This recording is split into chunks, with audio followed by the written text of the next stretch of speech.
ఆంధ్రప్రదేశ్లో ఉన్న పరిస్థితి చెప్తున్న తప్ప ఇంకోటి చెప్తలేను అధ్యక్ష ఆనాటి పరిస్థితి ఒక మాటలో చెప్పాలంటే అధ్యక్ష ఐఎమ్ నాట్ యీల్డింగ్. మంత్రి గారిని చెప్పమనండి, అది పద్ధతి. నేనేం విమర్శ చేస్తలేను అధ్యక్ష గోరేటెంకన్న గారి పాట అధ్యక్ష కాంగ్రెస్ పార్టీ ఆనాడు 2004లో అధికారంలోకి రావడానికి ఆలంబనగా మారింది. పల్లె కన్నీరు పెడుతుంది అంటూ ఆనాడు రాజశేఖర రెడ్డి గారి నాయకత్వంలో రాష్ట్రం మొత్తం ఆ పాట హోరెత్తింది.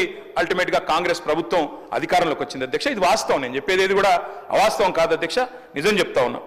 తెలంగాణ పల్లె ఆనాడు కన్నీరు పెడుతుంది అంటూ మనం పాటలు పాడుకున్నాం అధ్యక్ష. తద్వారా ఉమ్మడి ఆంధ్రప్రదేశ్ లో మనకు జరిగిన అన్యాయం గురించి చెప్పుకున్నాం అధ్యక్ష.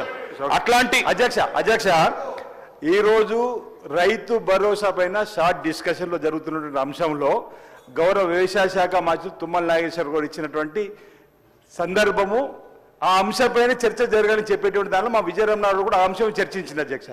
వారు నెర్రబాలని నేల నుండి తెలంగాణ రాకముందు ఉన్నటువంటి చరిత్ర నుంచి చెప్పేటువంటి ప్రయత్నం చేస్తున్నారు అధ్యక్ష. అది కరెక్ట్ కాదని మేము అంటున్నాం. తెలంగాణ తెచ్చుకున్నదే ఎందుకు, తెలంగాణ వచ్చిన తర్వాత జరిగినటువంటి అంశం చెప్పడంలో తప్పులేదు, కానీ గతంలో కరెంట్ అంశం కానీ అవన్నీ ఆనాడు సమైక్య ఆంధ్రలో తెలంగాణకు అన్యాయం జరిగిందనేది మనం ప్రత్యేక తెలంగాణ తెచ్చుకున్నాం అధ్యక్ష. తెలంగాణ వచ్చిన తర్వాత జరిగినటువంటి అంశము, అందులో ఆ అంశంలో కొత్త ఒక చర్చ మరొకసారి పెట్టుకుందాం ఆ చర్చ పైన. కానీ ఈరోజు కేవలం రైతు భరోసా పైన వారు ఇచ్చేటువంటి సూచనలు సలహాలు అందివ్వాలని చెప్పనే మీ సందర్భం కోరే ప్రయత్నం చేస్తున్నారు అధ్యక్ష. మీరు కూడా ఆ అంశంలోనే వారిని పర్మిట్ చేసేటువంటి ప్రయత్నం చేయండి.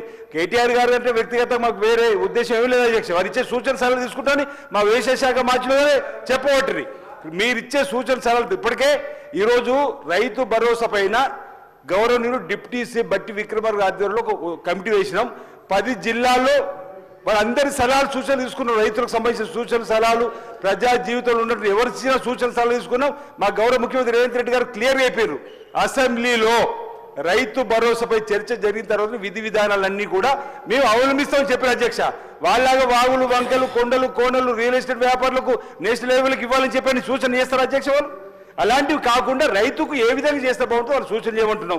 వారు కిందిది మీది కిందికి పెట్టి మీరు పత్తి పంటకు ఒకటికి ఇస్తారా, ఫామ్ ఆయిల్కి ఒకటే ఇస్తారా అంటే వాళ్ళు కావాలని రైతులలో లేని అనుమానం సృష్టిస్తున్నారు అధ్యక్ష. ఈరోజు ఇంకా విధి విధానాలు ఈ సభలో సూచన సలహాలు తీసుకున్న తర్వాత తప్పనిసరిగా రైతులకు రైతు భరోసా ఇచ్చే కార్యక్రమం తీసుకుంటుంది ప్రభుత్వం. ఏం అనుమానం తావక్కర్లేదు. కానీ నేను ఒకటే మీ ద్వారా సూచన చేస్తున్నాను గౌరవ సభ్యులు కేటీఆర్ గారికి, రైతు భరోసాకు సంబంధించి విధి విధానాలపైన చర్చకు చేస్తే బాగుంటుందని చెప్పిన సలహా అధ్యక్ష.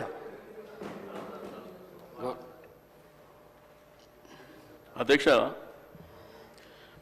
సభ సజావుగా జరగాలనేటువంటిది మీ ఉద్దేశం.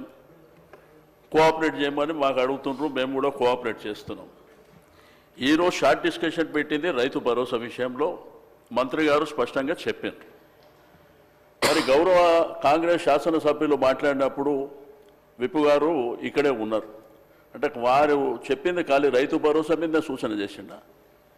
రైతు భరోసా అన్నప్పుడు ఈ రాష్ట్రానికి సంబంధించినటువంటి గత ప్రభుత్వంలో చేసినటువంటి రైతు బంధు విషయంలో కానివ్వండి, మనకున్నటువంటి సమైక్య ఆంధ్రప్రదేశ్ రాష్ట్రంలో జరిగినటువంటి పరిణామాలు, ఆ తర్వాత 2014 నుంచి ఇప్పటి వరకు జరిగినటువంటి అంశాలు కూడా లింక్ అయి ఉంటాయి అధ్యక్ష.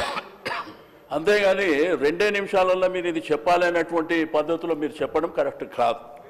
రెండోది నా రిక్వెస్ట్ అని ఏంటంటే, స్పీకర్ గారు పర్మిషన్ ఇచ్చినప్పుడు గౌరవ శాసనసభ్యులు మాట్లాడిన తర్వాత మా శాసనసభ్యులు కేటీఆర్ గారు మాట్లాడుతున్నప్పుడు మీరు కొద్దిగా వినే ఓపికతో వింటే సభ సజావుగా జరుగుతుంది.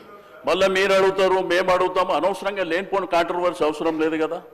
రాష్ట్రంలో రైతాంగం ఇబ్బంది పడుతున్నారు. మా కోసం ఈ రైతు భరోసా ద్వారా మేలు జరుగుతుందన్నటువంటి ఆలోచనతోని మీరు ఇచ్చినటువంటి హామీని దృష్టిలో ఉంచుకొని వాళ్ళు వెయిట్ చేస్తున్నారు ఏం మాట్లాడతారని. మళ్ళీ అనవసరంగా మధ్యలో మీరు మాట్లాడి మేము మాట్లాడి లేనిపోని కాంట్రవర్సీ చేసుకొని సబ్జెక్టు పక్కదారి పడితే దయచేసి దీన్ని పరిగణలోకి మీరు తీసుకోవాలని చెప్పి నేను రిక్వెస్ట్ చేస్తున్నా అధ్యక్ష.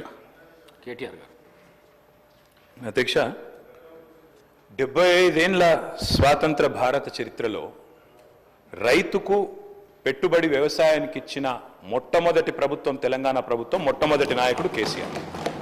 అయితే 72,000 కోట్ల రూపాయలు రైతుల ఖాతాల్లో నేరుగా జమ చేయడానికి ప్రేరణ అయింది. అసలు ఆ పథకం ఎందుకు తేవాల్సి వచ్చింది అది చెప్పకపోతే, ఆనాటి పరిస్థితులు ఆకలింపు చేసుకోకపోతే, బ్యాక్గ్రౌండ్ అర్థం కాకపోతే, పథకం ఎందుకు ప్రారంభించాల్సి వచ్చిందో దాని నేపథ్యం తెలియకపోతే మనం ఏం మాట్లాడతాం అధ్యక్ష?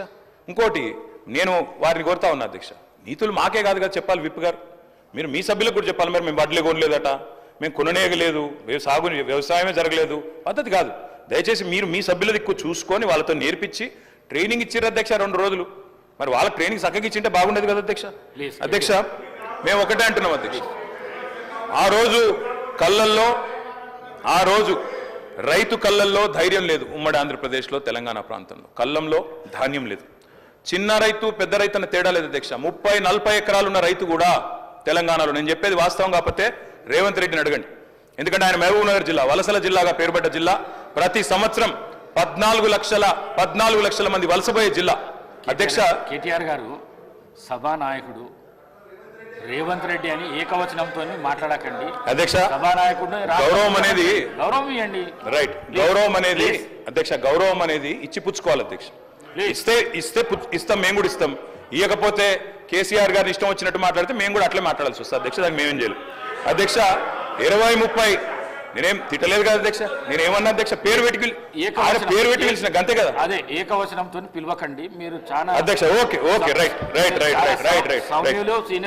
అధ్యక్ష. మీకు చెప్పాల్సిన అధ్యక్ష 20-30 ఎకరాలు ఉన్న రైతులు కూడా పాలమూరు లాంటి జిల్లాలో 20-30-40 ఎకరాల రైతులు కూడా హైదరాబాద్కి వచ్చి కూలీ చేసుకునే పరిస్థితి అధ్యక్ష. ఇది వాస్తవం, ఎందుకంటే నీళ్లు లేవు, కరెంటు లేదు.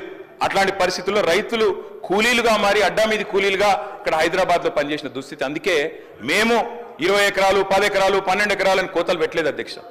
తెలంగాణ ప్రాంతంలో నీళ్లు లేక ఎన్ని ఎకరాలున్నా రైతు కూలీగా మారిపోయిన దయనీయమైన పరిస్థితి ఉండే కాబట్టే మేము ఆలోచన చేసినాం అధ్యక్ష. మేము ఆనాడు మొట్టమొదటి ప్రాధాన్యతగా తెలంగాణ రాష్ట్రం ఏర్పడిన తర్వాత వ్యవసాయ రంగాన్ని తీసుకున్నాం. వ్యవసాయ రంగం, సాగునీటి రంగం, ఎందుకంటే నీళ్లు, నిధులు, నియామకాలను ఉద్యమ కాలంలో మేమే చెప్పినాం అధ్యక్ష.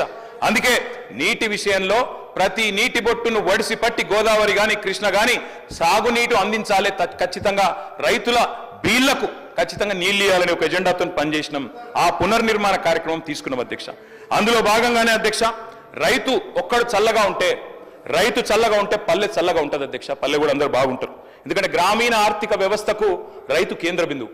ఆ రైతు బాగుంటే రైతు చుట్టూ అల్లుకున్న అన్ని కుల వృత్తులు బాగుంటాయి అధ్యక్ష. ఆ ఉద్దేశంతోనే వ్యవసాయాన్ని స్థిరీకరించాలనుకున్నాం. మేము రైతు బంధు పెట్టింది ఊరికైనా పెట్టలేదు అధ్యక్ష. మా ఉద్దేశం వ్యవసాయ స్థిరీకరణ, వ్యవసాయ స్టెబిలైజేషన్, అగ్రికల్చర్ స్టెబిలైజేషన్. ఆ కార్యక్రమంలోనే కొన్ని విప్లవాత్మకమైన కార్యక్రమాలు తీసుకున్నాం అధ్యక్ష. అందులో ముఖ్యమైనది అధ్యక్ష 24 గంటల నిరంతర విద్యుత్. తెలంగాణ వచ్చినాడు అధ్యక్ష, కరెంటు లేదు.